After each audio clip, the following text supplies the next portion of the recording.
Hey, and welcome to the first video lecture on GP core content. In this episode we're going to talk about orbital cellulitis. It's brought to you by those great guys at GP core content, i.e. me. And if you like this, please buy the book. The book's basically a workbook working through every possible KFP questions on ophthalmology. Currently there's 20 and it's being increased all the time and should be 50 by the time it's actually finished. So in the case today we've got Hillary. She's got a painful red eye, it's really swollen and red and looks like this, and she's really worried. Obviously the case today is about orbital cellulitis, so we'll do a bit of background. So orbital cellulitis is a sight-threatening, potentially life-threatening ophthalmic emergency caused by the local infection of soft tissue behind the orbital septum.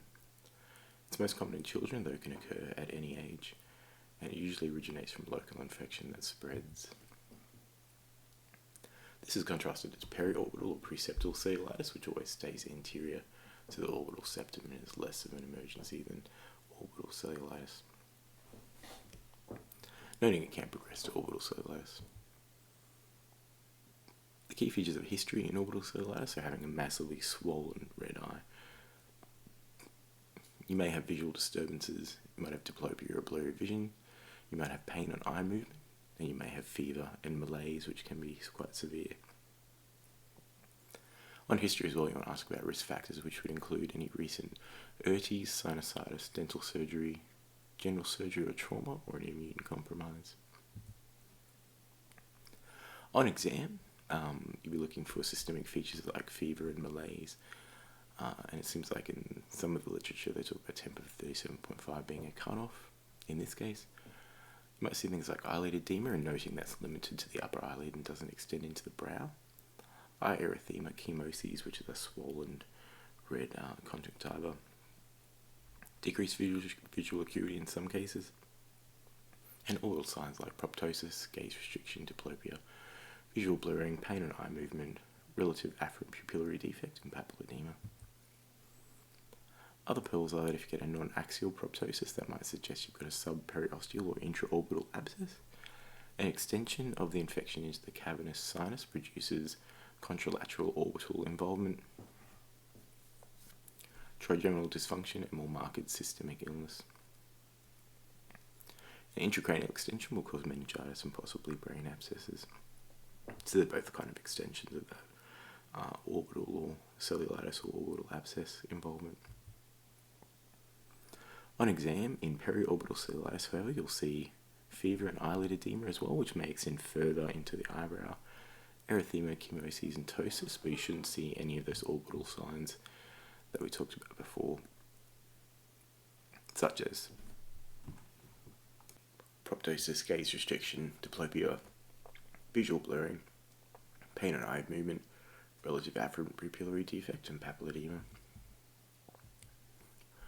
And again, another major differential is cavernous sinus thrombosis. Has a lot of overlapping features, including fever, headache, mental status changes, nuchal rigidity, chemoses, proptosis, and impaired extraocular muscle motility. So the causes of orbital cellulitis include immune compromise, dental surgery, urtes, sinusitis, local skin trauma, or infection, such as dacrocystitis or hordeolum. Eyebrow piercing, and it's noting that you get increased rates of orbital cellulitis in winter as those urte rates increase. Bacteria that can cause orbital cellulitis include Staph aureus and epidermidis, strep species, anaerobes, and MRSA.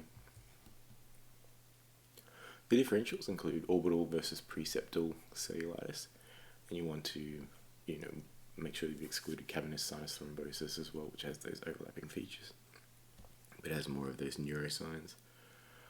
Other differentials would include necrotizing fasciitis, a severe allergic or viral conjunctivitis or angioedema, and Graves' ophthalmopathy gets a run as well.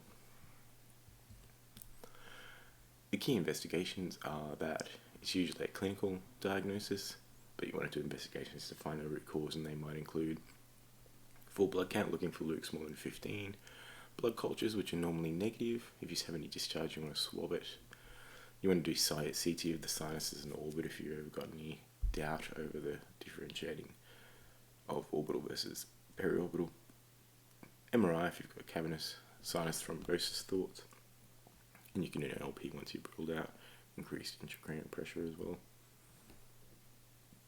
In terms of management, the key features of management are that you want to refer to the ED, and if it's orbital cellulitis, they'll be looking at hospital admission, empirical treatment with IV antibiotics, third generation cephalosporins or beta-lactamase resistant antibiotics, and any possible anaerobes you might want to treat with metronidazole or clindamycin.